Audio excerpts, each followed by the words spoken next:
les sigo platicando. Después, espero haberles ya más o menos planteado este escenario. La verdad es que son 20 años, pero es que es como si hubieran pasado en cámara lenta, porque son tantas cosas las que ocurren. Primero es, pues de alguna manera, darse cuenta de lo que había cambiado por obligación el mundo como consecuencia de los 4 años de la Primera Guerra Mundial. Y luego, lo que va a cambiar, o sea, como consecuencia de la Primera Guerra Mundial, o sea, lo que va a cambiar y lo que va a afectar en la economía, en lo social, en lo político, y se pretendía equilibrar el mundo una vez que termina la Primera Guerra Mundial, y entonces allí pues vamos a ir viendo las consecuencias de la guerra. En el campo de batalla perecieron más de 7 millones de europeos y otros varios millones quedaron mutilados. Es bien importante que consideremos la Segunda Guerra Mundial va a tener unos niveles mucho más altos en la cuestión económica, en el armamento utilizado, en la cantidad de bajas. Por ejemplo, la Segunda Guerra Mundial, solo en el ejército soviético van a alcanzar casi 20 millones de bajas.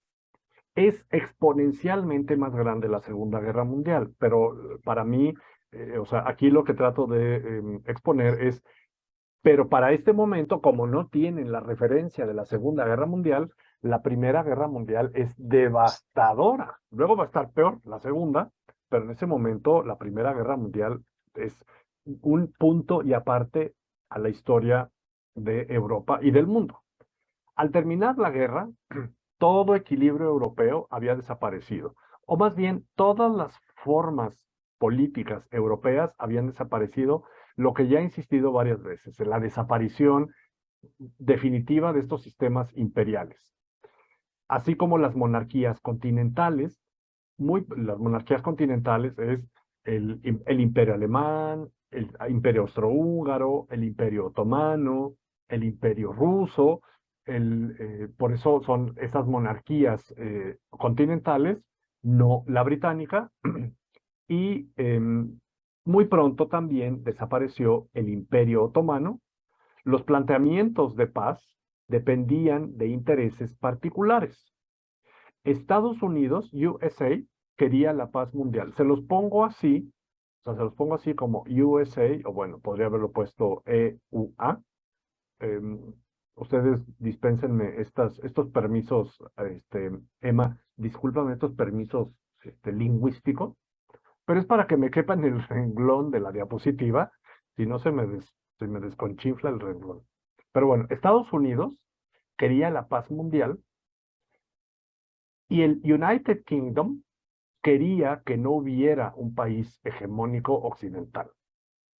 O sea, ellos en cierta forma hicieron lo propio para que coordinaran con los franceses estos repartos, pero quien cedía los territorios era el Reino Unido y tenía a Francia como su aliada, pero cediéndole los territorios los británicos para que siguiera siendo el Reino Unido la potencia. Y de hecho, siguió siendo la potencia.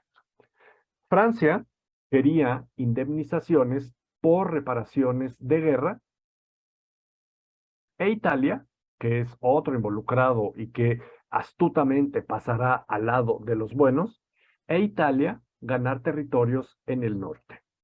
Déjenme les leo un poco un texto que tengo por aquí.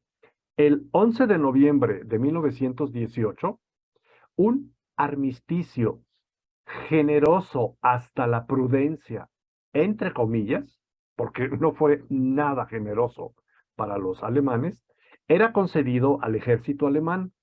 O sea, generoso porque no hubo juicios como luego serán los juicios de Nuremberg de la Segunda Guerra Mundial, en donde pues todos los soldados alemanes fueron llevados a los campos de concentración, o sea, se liberaron a los judíos y entonces a los soldados alemanes los llevaron a los campos de concentración y se juzgó a todo. Bueno, esa es Segunda Guerra Mundial. Aquí por eso se habla de estos generosos hasta la prudencia. Era concedido al ejército alemán y lo salvaba de una catástrofe total, insisto, porque no se dio ese tipo de juicio a la gente, Primera Guerra Mundial, y le permitía volver a pasar el Rin sin haber capitulado. O sea, ¿saben qué? Esto ya se acabó, regrésense a su casa. Considerando que Alemania estaba vencida, que el suelo francés estaba liberado y que no tenía derecho a continuar durante más tiempo la horrible carnicería. Foch se había conformado, Foch es el representante que quedó al cargo pues del gobierno alemán en ese momento, se había conformado a la opinión de los gobiernos aliados. O sea, ustedes váyanse, o sea, pues el alemán decía, bueno, entonces ya nos vamos, sí, váyanse. Ahora, o sea, no, es más, el mismo alemán no puede decir, no estoy de acuerdo, no me importa, les decían los franceses y los británicos, y los norteamericanos también.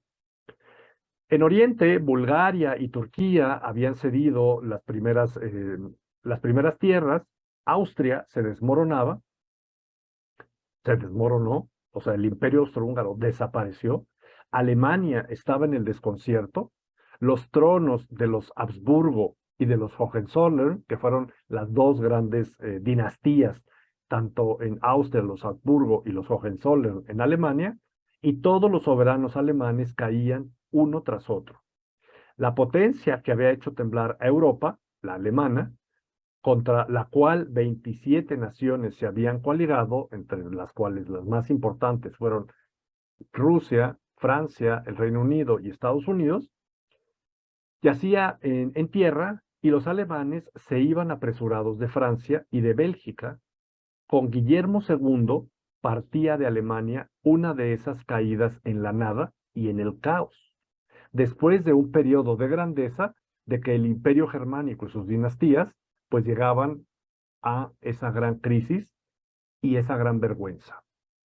La victoria de los aliados no parecía poder ser más completa.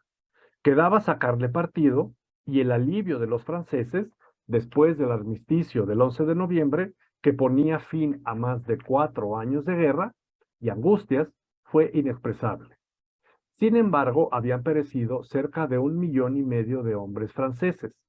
10 departamentos estaban estaban arrasados y más de 200 millones, una suma fantástica que nunca se hubiera creído realizable, habían sido de estragos.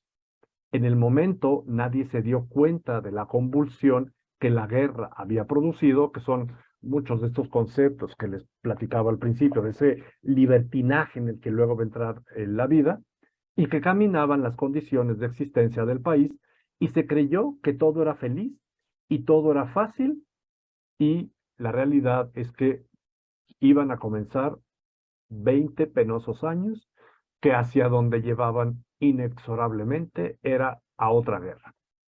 No se preocupen, eso no lo sabían ellos, lo sabemos hoy nosotros, pero muchos politólogos, sociólogos, supieron desde el principio, este no es el final de la guerra.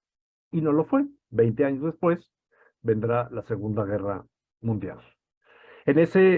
No fue solamente dentro de la confusión de ideas, sino dentro del conflicto de las tradiciones y de los intereses, como la Conferencia de París, que se elaboró una serie de tratados que cambiaban todo el aspecto de la Europa, consagrando la ruina al imperio austrohúngaro y resucitando a los estados desaparecidos como Polonia, Bohemia, que en ese momento se va a bautizar como Checoslovaquia, va a surgir como parte de esos nuevos estados formados por los europeos, Yugoslavia, y van a empezar entonces a reconfigurarse las fronteras de Europa e incluso pues va a reconfigurarse la frontera de Alemania.